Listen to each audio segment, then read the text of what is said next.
Voilà, Kari Shalom, c'est le docteur Mangon Désiré et je vais partager avec vous les méditations que nous avons dans le Christ logique. Et aujourd'hui, nous allons parler du Christ logique qui est intitulé « Une autre vision de Satan ». Une autre vision de Satan. Et le passage du jour, c'est dans 1 Corinthiens 5, le verset 5. 1 Corinthiens 5, le verset 5, où nous parlons d'une autre vision de Satan. Voilà. Dans 1 Corinthiens 5, le verset 5, il est écrit « Qu'un tel homme soit livré à Satan pour la destruction de la chair, afin que l'esprit soit sauvé au jour du Seigneur Jésus. » Donc je vais reprendre 1 Corinthiens 5, le verset 5, il est écrit « Qu'un tel homme soit livré à Satan pour la destruction de la chair, afin que l'esprit soit sauvé au jour du Seigneur Jésus. » Voici l'un des passages qui a commencé à me donner une vision différente de Satan. Communément, Satan est l'opposant par excellence de Dieu, celui qui est à l'origine de tout ce qui nuit au bien-être et au bonheur de l'homme. Dans son épître aux Corinthiens et dans celui à Timothée, Paul nous donne une vision différente de Satan dans l'expression « livrer quelqu'un à Satan ». Si Satan c'est cet être cosmique comme on nous a présenté, comment donc prendre un frère et aller le livrer à Satan? Quel est le moyen de transport qu'il faut utiliser en ce moment pour aller voir Satan et abandonner ce frère à sa bonne disgrâce? Comment? Que veut dire livrer un frère à Satan? C'est pour ça que le Christ logique de ce jour parle d'une autre vision de Satan. Réfléchissons un temps soit peu pour les deux cas où cette expression est utilisée. Dans l'église de Corinthe, un frère vivait avec la femme de son père. La définition commune de Satan nous fera croire que cela est une œuvre qui tire son origine de lui, puisque c'est l'esprit d'impudicité qui est soumis à Satan qui a poussé ce frère à aller commettre l'impudicité avec la femme de son frère. Là, je parle comme on parle souvent. Je ne suis pas en train de faire des assertions, mais je suis en train de parler de façon ironique, puisque un frère qui sort avec la femme de son père a commis l'impudicité avec la femme de son père, et puisqu'il n'en est pas responsable, entre guillemets, parce que c'est l'esprit d'impudicité qui l'a poussé à aller commettre l'impudicité, donc ce n'est pas lui-même, c'est l'esprit. Donc si on exorcise et on le libère de l'esprit, il sera libéré de l'impudicité. Or, si c'est l'esprit d'impudicité donc qui pousse le frère à aller commettre l'impudicité avec la femme de son père, mais comment livrer encore un frère à Satan? Pourtant c'est Satan même qui le pousse à aller commettre l'impudicité avec la femme de son père. Ok, nous nous posons juste des questions et nous nous interrogeons. Donc, la définition commune de Satan nous fera croire que cela est une œuvre qui tire son origine de lui. Le frère est possédé par un esprit d'inceste et a besoin de délivrance. On doit l'exorciser pour expulser cet esprit satanique qui en est la cause. Que non.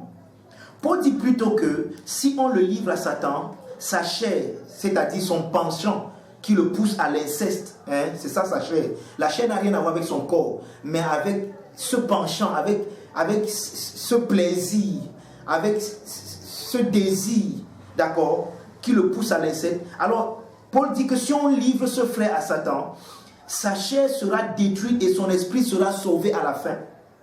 Pensez-y un instant. Satan est un frère afin que le but de Dieu soit accompli en lui. Parce que donc livrer un frère à Satan, ça va amener en sorte que la chair, donc ce qui le pousse à aller commettre cet inceste soit détruit et que son esprit soit sauvé. Donc Satan aide à sauver les gens.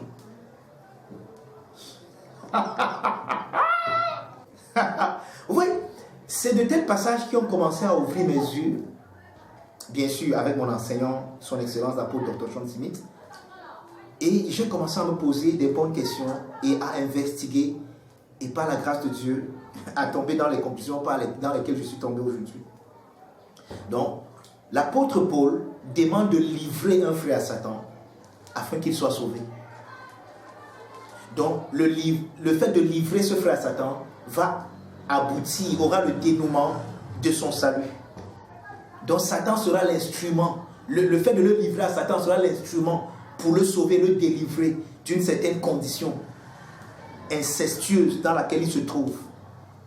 Et ça devrait nous pousser à réfléchir je sais que dans certains ministères, dans certains milieux, les gens pratiquent ce truc de livrer quelqu'un à Satan très mal, beaucoup plus avec des désirs égocentriques et narcissiques du leader. Peut-être quelqu'un t'a offensé, et tu dis qu'on va le livrer à Satan. Et pour vous livrer quelqu'un à Satan, c'est entre guillemets l'excommunier. Et l'excommunier, c'est ne plus parler avec lui, ne plus s'occuper de lui. En fait, l'envoyer en enfer, l'envoyer dans le périssement, qu'il périsse.